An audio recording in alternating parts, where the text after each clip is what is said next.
इन दोस्तों आपका स्वागत है अपने प्यारे से YouTube channel real education class 10th में। मैं आशा करता हूँ कि दोस्तों आप सभी अच्छे होंगे और अपना पढ़ाई अच्छे से कर रहे होंगे। बच्चों, हम सुबह में पढ़े थे ढाते विश्वास कहानी का सब्जेक्टिव क्वेश्चन, और इस टाइम क्या करेंगे, सब्जेक्टिव क्वेश्चन को क्या करेंगे, ये तो कंप्लीट हो गया है और इस टाइम आपका सब्जेक्टिव क्वेश्चन करेंगे। इसमें बहुत वीवीआई क्वेश्चन है, आप इस वीडियो को ज़रूर देखिए। और अगर आप अभी तक लाइक नहीं किए होंगे तो इस चैनल को, इस वीडियो को एक लाइक कर दीजिए। और अगर आप नए हैं चैनल पे, इस वीडियो चैनल को सब्सक्राइब कर दिए और साथ ही दोस्तों के पास अपने शेयर भी कर दीजिएगा। तो चलिए हम बिना देर के इस वीडियो को स्टार्ट करते हैं। पहले तो आप जान लीजिए ढाते विश्वास कहानी का सारांश क्या है। तो उत्तर, लक्ष्मी वर्षा की निरंतरता में भीषण बाढ़ आने की बात सोचकर दुखी हो रही थी। उसके पति लक्ष्मण कलकत्ता की नौकरी में कुछ पैसे भेज देता था और वह स्वयं तहसीलदार का छिटपुट काम करके बच्चों के साथ अपने भरण पोषण कर रही थी। देखिए दोस्तों, लक्ष्मी जो थी वो बाढ़ को लेकर क्या थी, बहुत उदास थी, दुख थी। और उसके पति कोलकाता में क्या करते थे, नौकरी करते थे और वो पैसा भेज देते थे, पर वो तहसीलदार का क्या करते थे, काम करते थे। बच्चों के साथ अपना भरण पोषण कर रही थी। और जो लक्ष्मी थी वो 2 बेटी और एक छोटे से बच्चे को लेकर रह रही थी अपने गांव में। भूमि की छोटा टुकड़ा को प्राकृतिक प्रकोप से ही तबाह रहता है। भूमि को छोटा टुकड़ा मतलब कि बाढ़ या आंधी से ही डर रहता है। कटक मलौता गूंड नदी महानदी की इस बांध की सुरक्षा के लिए गांव के युवकों को स्वयंसेवी दल बनाकर बांध की सुरक्षा में सब संलग्न थे। गूंड निधि जो था ना, वो क्या करता था, वहाँ का जो बांध था एक, जो बार बार टूट जाता था, देवी बांध, उसके लिए वो क्या तहसीलदार था। मतलब कि जैसे एक गार्ड होता है ना जो हमेशा पहरादारी देता है, वैसे ही ये क्या था, गूढ़ नीति, बहुत ही चालाक व्यक्ति था, लड़का था। और वो हमेशा उसको क्या, स्वयं देवी को देखता रहता था, स्वयं देवी दल बांध को देखता रहता था। लक्ष्मी भी बड़े लड़के को बांध पर भेजकर 2 लड़कियां और एक साल के लड़के के साथ घर पर है। लक्ष्मी भी पूर्व के आधार पर कुछ कुछ चिवड़ा, बर्तन, कपड़ा ग्रहण कर लिया।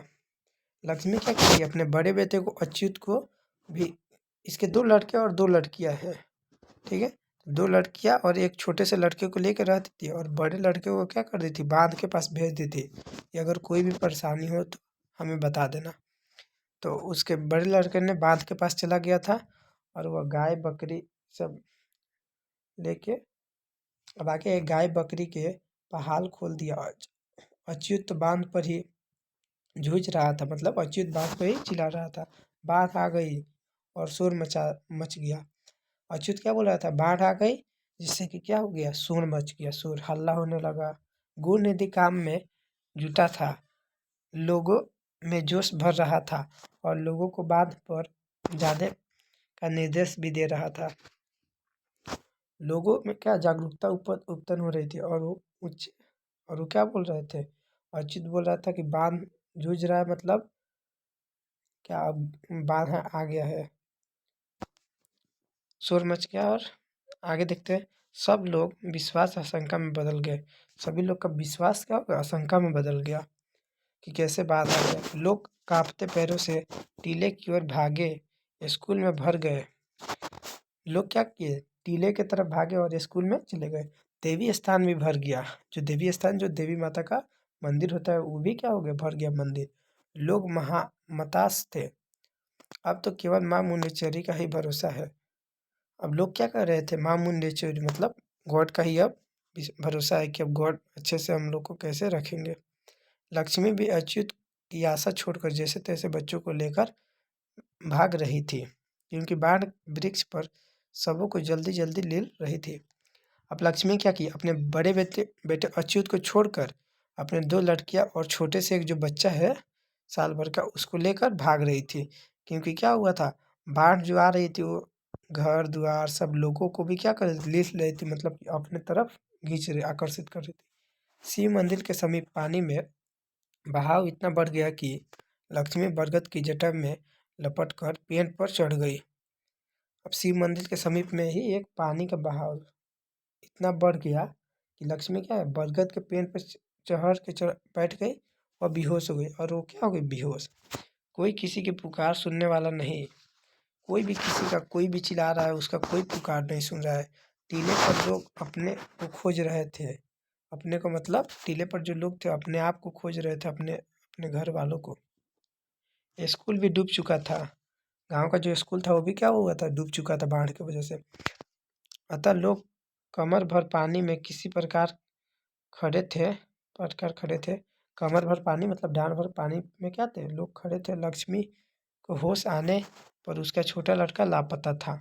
जब लक्ष्मी बेहोश हो गई, उसके बाद जब उसको होश आया तो उसने देखा कि छोटा बच्चा क्या हो गया, लापता हो गया, बाढ़ में कहीं भुला गया। वो रो चिल्ला रही थी, रो रही थी, चिल्ला रही थी, पर सुनने वाला कौन था, सुनने वाला कोई नहीं था।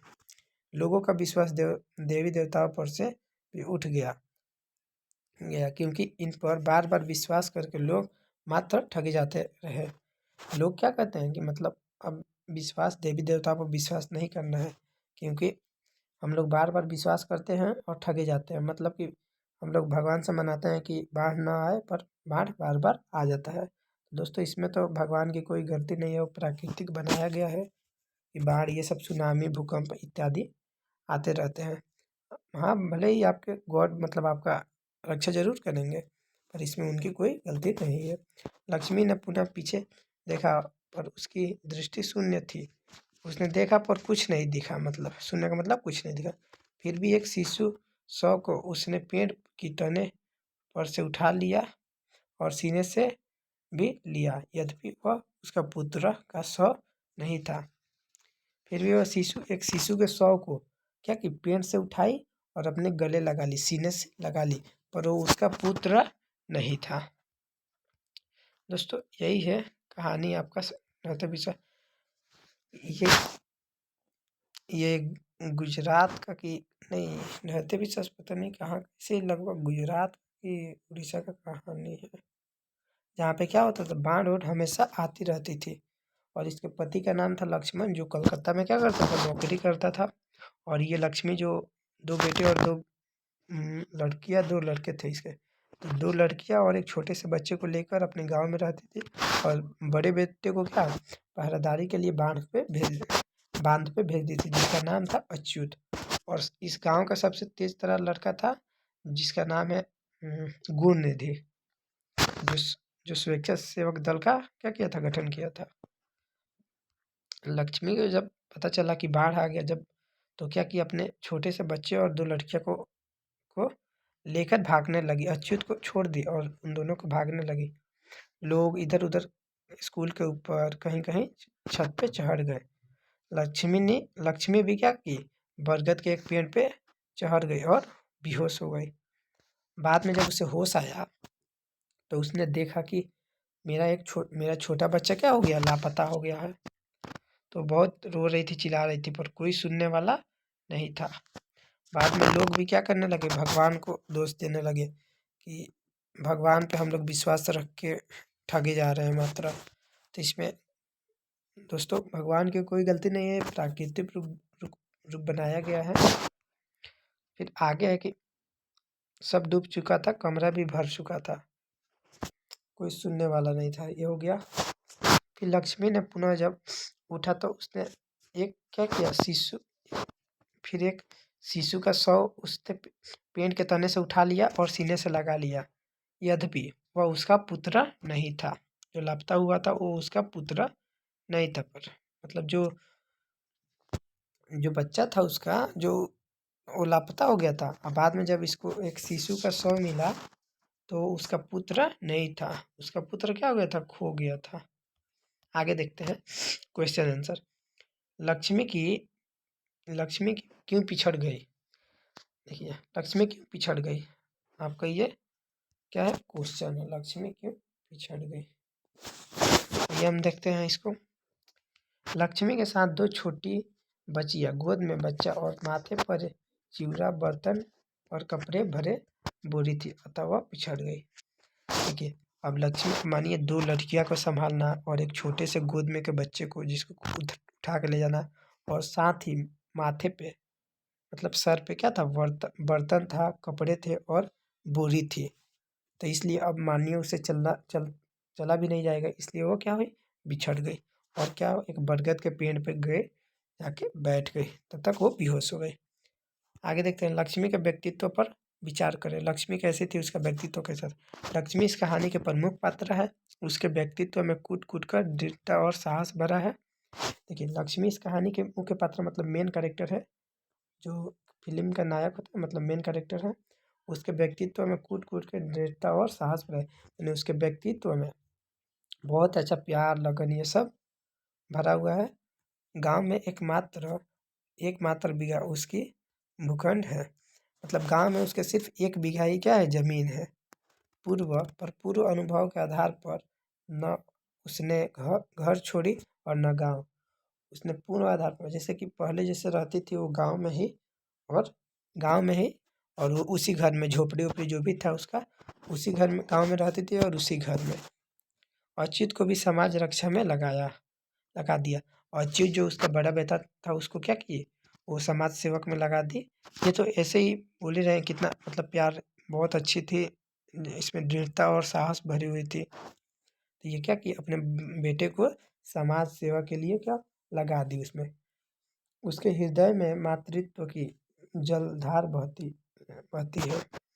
उसके हृदय में क्या मतलब एकदम खुशी खुशी अच्छा बात मतलब भरी रहती है। अच्युत के लिए उसने विलंब विलंब क्या ही, मूंछों से जागने पर एक मुर्दे बच्चे को छाती से छीन लेती है। जैसे कि क्या, जब वो बेहोश हुई थी तो जब वो जगी, हम आपको बताए थे, जब वो जगी तो क्या कि एक वृक्ष पर से एक शिशु का वश क्या कर ले ली, सौ ले ली, और उसे क्या अपने सीने से छाती से लगा लेती है। इस प्रकार लक्ष्मी के व्यक्तित्व में नारी सुलभ मातृत्व के साथ दृढ़ता और साहस का अच्छा मिश्रण है। इसलिए इस प्रकार लक्ष्मी में अब क्या पता चल रहा है कि लक्ष्मी एक बहुत अच्छी औरत थी, और उसके बहुत अच्छी थी, और दृढ़ता और साहस उसमें बहुत अच्छे से भरा हुआ था। आगे है 3 नंबर, विपत्ति अकेले न आकर संगी साथियों के साथ आती है, कहानी के आधार पर स्पष्ट करें। विपत्ति अकेले न आकर साथियों के साथ आती है, कहानी में स्पष्ट करें। कहानी उल्लेख युक्ति सत्य है। यह मतलब सत्य है कि तूफान, बाढ़, सूखा और उसके बाद बाढ़ का प्रकोप ही सिद्ध करता है। जैसे कि विपत्ति मतलब क्या होता है, विपत्ति मतलब जैसे भूकंप, आंधी, तूफान, बाढ़, ये सब अकेले नहीं आती है, साथियों के साथ आती है। तो कहानी में वही लिखा गया, कहानी में उल्लिखित उपयुक्त युक्ति सत्य है, ये बात सही है। तूफान के बाद सूखा और उसके बाद बाढ़ भी आता है का प्रकोप ही सिद्ध करता है कि विपत्ति अकेले नहीं आकर संगी साथियों के साथ आती है, अपने साथियों के मतलब साथ आती है। कहानी में आए बाढ़ के दृश्यों का चित्रण अपने शब्द में प्रस्तुत करें। देखिए दोस्तों, कहानी में आए गए बाढ़ को अपने शब्दों में क्या करना है, इसको बताना है। उत्तर है आपका, दलई बात पर काफ़ी श्रम करके भी लोग सफल न हो सके। दलई बात पर मतलब क्या, निगरानी रख के भी लोग क्या हुए, सफल नहीं हो पाए, क्योंकि बार बार बाढ़ आ जा रहा था, बार बार लोग उसमें डूब जा रहे थे, ऐसे इत्यादि काम होता रहता था, न हो सके। और बाढ़ टूट ही गया, और बाढ़ भी टूट जाता था, और बार बार बाढ़ आ भी जाता था। सूचना मिलते ही लोग टीले और छत दौड़ पड़े। पानी का बहाव तेज था। जब सूचना लोग देते थे कि बाढ़ आ गया, तो लोग क्या करते थे, टीले के ऊपर चढ़ जाते थे और पानी पर चढ़ जाते थे। साथ ही पानी का बहाव भी क्या था, बहुत तेज था। कुछ लोग रास्ते में बस गए, मतलब कुछ लोग की उसमें मृत्यु हो गई, उसमें बाढ़ में ही। स्कूल में भी पानी भर गया था, ये स्कूल जो था ना उस गांव का, उसमें भी पानी भर गया था। घुटने भर पानी में लोग छत पर खड़े रहे, पर कमरे वाले की क्या गति हुई कि किसी को मालूम नहीं। देखिए दोस्तों, जब छत पे लोग खड़े थे तो उस पे भी कमर भर पानी लग गया था, डाँड़ भर मतलब। अब आप सोच ही सकते हैं कि जो रूम में होगा उसका क्या हालत हुई होगी। यह लक्ष्मी यदि कुछ लोग वृक्ष की जटा और डाल पकड़ कर लटक गए। लक्ष्मी और कुछ लोग, देखिए लक्ष्मी और कुछ लोग क्या किए थे, वृक्ष की डाल पकड़ कर लटक गए, मतलब चढ़ गए उस पे। चंडेश्वरी चब च- चबूतरा भी पानी से भर गया। चंडेश्वरी मतलब जो माता का मंदिर था, चंडेश्वरी चबूतरी का, जो चंडेश्वरी माता का मंदिर था वो भी क्या हुआ था, पानी से भर गया था। लोग अफरा तकरी में जाने बचाने को आकुल व्याकुल थे। लोग अपनी जान बचाने के लिए क्या क्या न किए, पर कोई देव शक्ति उन्हें रक्षा नहीं कर सकी। इस विष विभीषिका में गांव का निवास हो गया और लोग क्या क्या किए, बहुत लोग अपने जान बचाने के लिए क्या क्या किया, पर कोई देव शक्ति रक्षा नहीं की, पर कोई भगवान मतलब उनके रक्षा नहीं कर पाए। इस विभीषिका में गांव का निवास हो गया, मतलब इसका निवास हो गया, खत्म हो गया ये काम। आगे देखते हैं, प्रश्न संख्या 5 है, लक्ष्मी कौन थी, उसकी पारिवारिक स्थिति का चित्र का प्रस्तुत कीजिए। लक्ष्मी कौन थी और उसका परिवार कैसा था। उत्तर, लक्ष्मी एक दिन महिला थी जिसके पति कलकत्ता में रहकर नौकरी करते थे। लक्ष्मी एक दिन महिला थी मतलब एक महिला थी जिसके पति क्या करते थे, कोलकाता में नौकरी करते थे। पति का नाम अगर पूछे तो आप बताइएगा लक्ष्मण। लक्ष्मी के पति लक्ष्मण, ये है आपके लक्ष्मी के पति।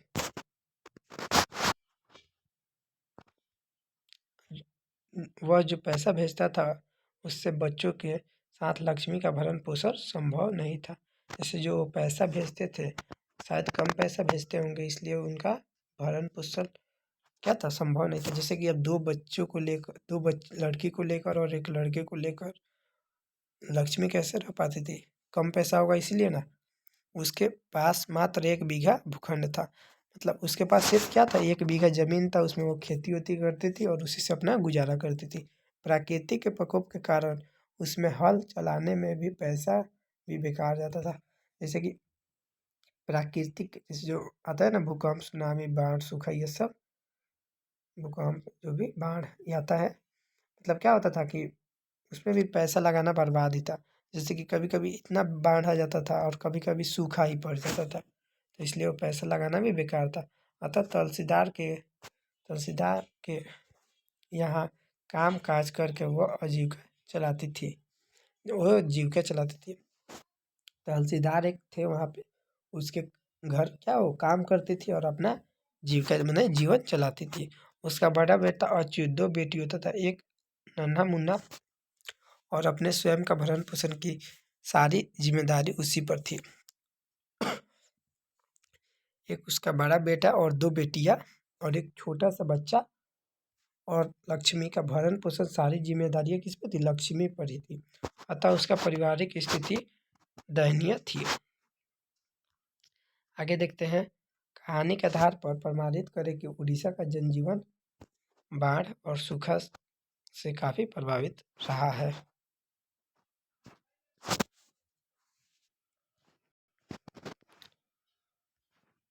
ये दोस्तों आगे देखते हैं कि प्रश्न संख्या 6 का है, कहानी के आधार पर प्रमाणित करें कि उड़ीसा का जनजीवन सूखा और बाढ़ से क्या है, काफी प्रभावित रहा है। ये कहानी है, उड़ीसा की कहानी है, याद रखिएगा दोस्तों, ये उड़ीसा की कहानी है। और ये उड़ीसा में ही क्या आया था, बाढ़ थी, भूकंप आया था, जो भी सुनामी उनामी आप बोल रहे हैं। चलिए आगे बढ़ते हैं, तो दोस्तों इसका आंसर देखते हैं। उत्तर है, अब इसका उत्तर है, उड़ीसा के जनजीवन का सफल चेतना सातकोड़ी होता ने अपनी इस कहानी में उड़ीसा की बाढ़ और सूखा को प्रत्यक्ष प्रतिबिंब प्रस्तुत किया है। उड़ीसा के जो जनजीवन का बताए हैं सफल चित्रा, साफ साफ एकदम अच्छा से, वो कौन बताया, सातकोड़ी होता जो इनके लेखक है, ने अपनी इस कहानी का क्या किया था, बाढ़ और सूखा से बारे में बताए थे कि उड़ीसा में कैसे बाढ़ आता रहता है, ये सब के बारे में क्या प्रस्तुत किए हैं। तूफान के बाद सूखा और उसके बाद बाढ़ वहाँ के जनजीवन का अस्त व्यस्त करके हर समय बेसहारा बना देता था। तूफान के बाद देखिए, जब दोस्तों तूफान आता था, उसके बाद सूखा, और उसके बाद बाढ़ आके जीवन का क्या करता, अस्त यानी नष्ट कर देता था।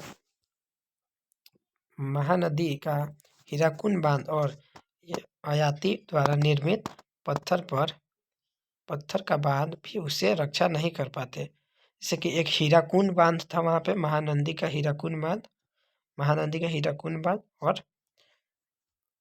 और एक निर्मित बांध बनाया गया था, और मतलब पत्थर रख के, वो भी उसका क्या कर रहे थे, बांध टूट जा रहा था बार बार, वो भी रक्षा नहीं कर पा रहे थे गांव के लोगों का। सूखे में बिचई तक सूख जाते हैं, और बाढ़ में असंख्य धन जन की हानि होती रहती है। और जब बाढ़ आता है तो क्या, जब बाढ़ आता है तो लोग मतलब लोग को भी नाश करता है, और जो वहाँ का धन वन होता है, गेहूँ चावल ये सब, धान गेहूँ मक्का वक्का ये सब जो भी होता है, उसको भी क्या करता है, तहस नहस कर देता है सब। दोस्तों इस वीडियो का सब्जेक्टिव क्वेश्चन भी हो गया और ऑब्जेक्टिव भी। तो हम आपका पूरा इस वीडियो का कम से कम देखिए दोस्तों, इस वीडियो से तो 2 या 3 कम से कम ऑब्जेक्टिव आएंगे, और सब्जेक्टिव तो एक क्वेश्चन रहेगा ही रहेगा दोस्तों, एक या दो, एक भी रहेगा या दो भी। तो मानिए 2 नंबर का ये और 3, 5 नंबर का हम आपका क्या करा दिए, कंप्लीट करा दिए। हम आपका 5 नंबर का कंप्लीट खूब अच्छा से करा दिए हैं दोस्तों। अब आप इसको अच्छा से पढ़ लीजिएगा। हम इसका नोट्स PDF नोट्स दे देंगे आपको ग्रुप में। तो आप अभी तक ग्रुप ज्वाइन नहीं किए होंगे तो लिंक डिस्क्रिप्शन में है, अभी ज्वाइन हो जाइए दोस्तों। इस वीडियो का आप अपने दोस्तों को भी शेयर कीजिएगा, अपने साथी होते जितने भी होंगे शेयर कर दीजिएगा, जिनसे कि वो भी अपना पढ़े और बोर्ड एग्जाम में 450 प्लस जो आप लोग का टारगेट है उसको क्या करें, अचीव करें। चलिए दोस्तों, तब हम मिलते हैं एक नई वीडियो में, तब तक के लिए जय हिंद जय भारत।